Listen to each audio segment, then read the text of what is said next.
Yes, folks, it's Tales from the Jails. I'm going to talk today about a recent report.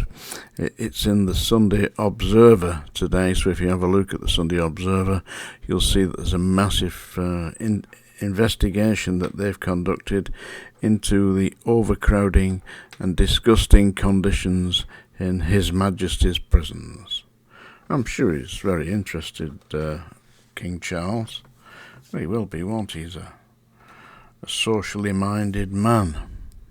Oh, that's maybe just plants, is it?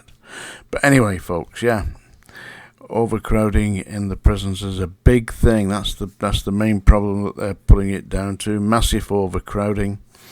The Observer is actually using the term warehousing prisons, which was a term used by the infamous Norman Brown, the former governor of Strangeways Prison, in episode 1 of the Strangeways documentary, screened in 1980, filmed in 1979 at HMP Manchester, where I was a serving officer at the time. And Norman Brown famously said, what we have here is a human warehouse. And that was, 44 years ago? And here we are, nearly half a century later, and it's all over the Observer Sunday papers. The Ministry of Justice are up in arms about this. Senior civil servants are saying that the thing is out of control. The senior governors are all complaining that the jails are packed to actual capacity. There's a massive shortage of staff. They can't staff the prisons. And inmates are being locked into their cells 22 to 23 hours a day. And basically, it's only just a matter of time. It's like a ticking bomb, isn't it? It's going to go off, like it did at Strangeways. And as I said at the time, and I did give evidence against the government for the rioters at Strangeways Prison, and said that there was only one way that the monster that was Strangeways was going to be dealt with, and that was by the inmates. The staff weren't going to do anything. Staff were taking their overtime. Happy days. As much overtime as they wanted, they liked it. I mean, I couldn't understand this. I mean, what was about the homeland? What was the point in going to work if you weren't with your family and your children and you had a social life? But they didn't. Staff were working, believe it or not, at Strangeways, and myself, it was compulsory overtime.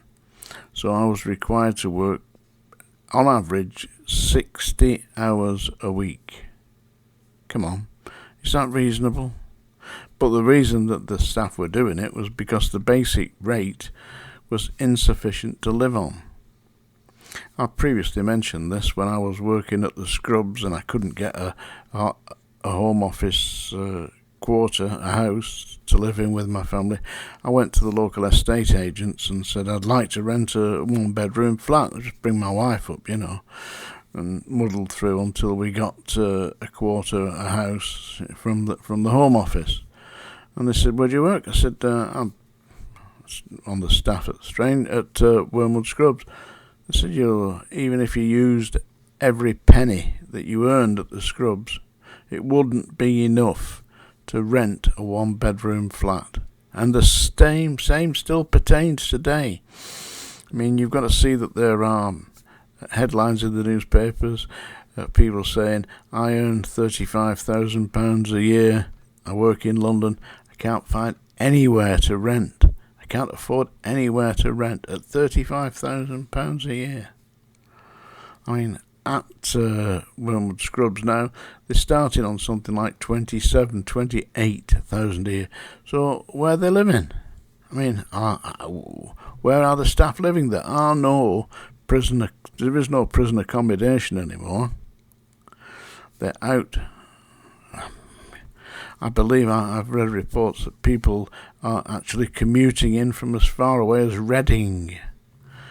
I mean, that's ridiculous. I mean, when you consider that you start at 7 in the morning, how did you get from Reading to Wormwood Scrubs? I don't understand how they're doing it. And basically they can't do it because they can't recruit staff. So what they're going to have to do, listen, there's a prediction here, they're going to have to flatten all the inner city prisons, flatten them and put them out into the sticks. And for the staff they'll have to put on buses to bus them in. Seriously, they're going to have to do this. Start thinking, Home Office, Ministry of Justice.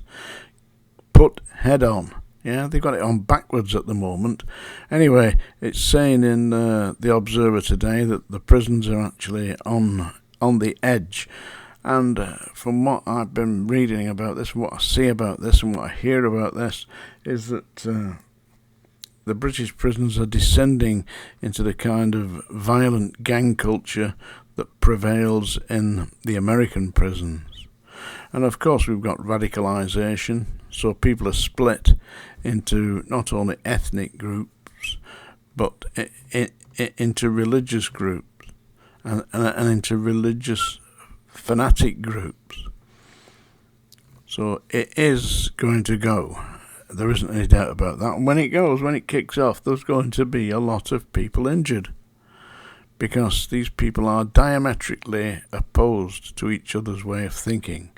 There are prisons where they've got to keep certain prisoners, certain groups of prisoners, completely separate from the other group of prisoners.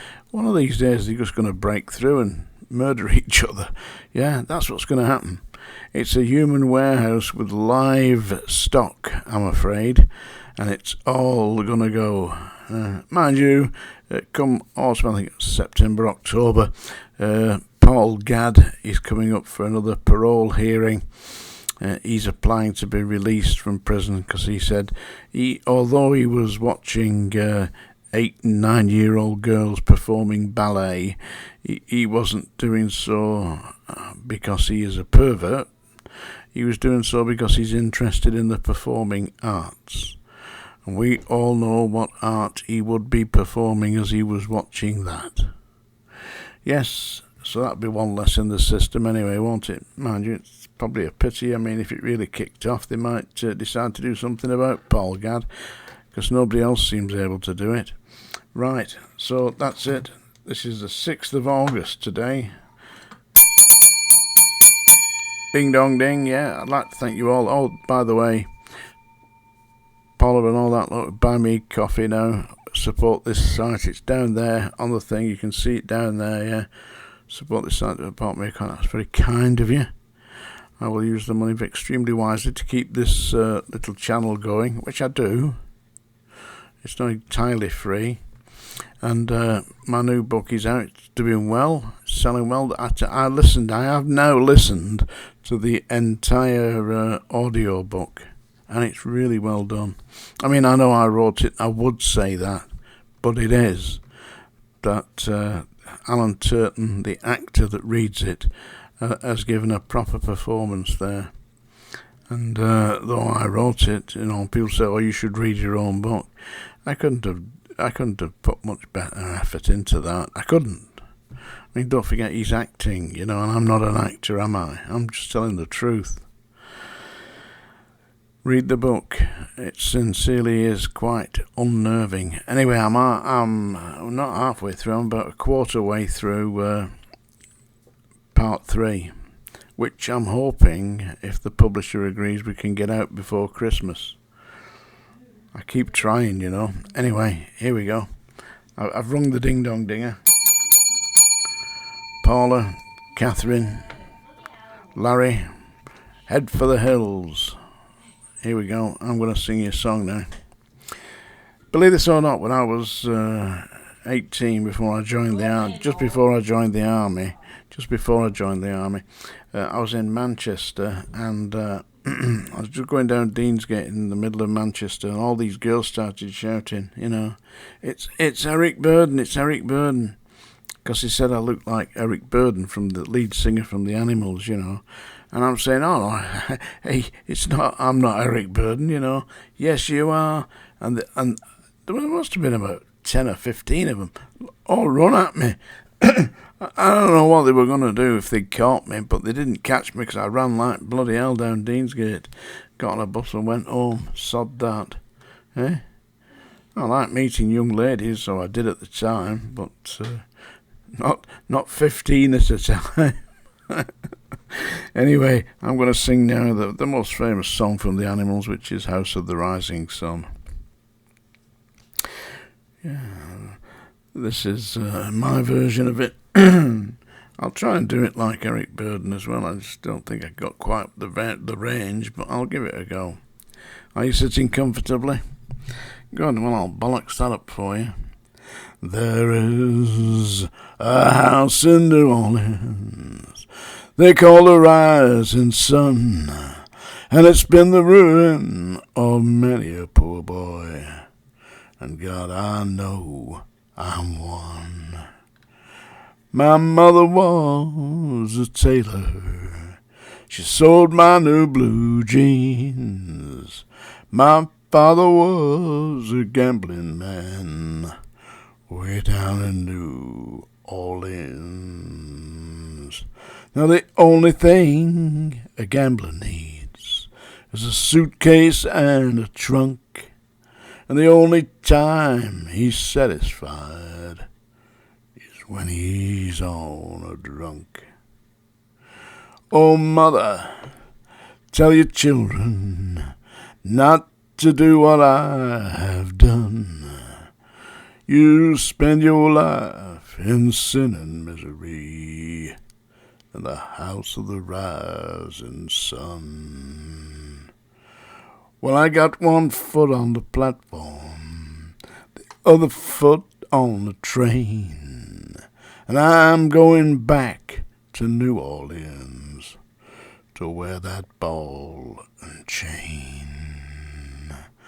There is a house in New Orleans they call the rising sun.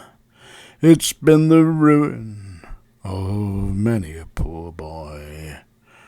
Dear God, I know I'm one. There you go. House of the Rising Sun. Hey, it'll be cloudy for the next 6 months. Tales from the Jails, John G. Sutton. Hey, don't forget to buy my book. The link's down there. New book. It's out now, folks.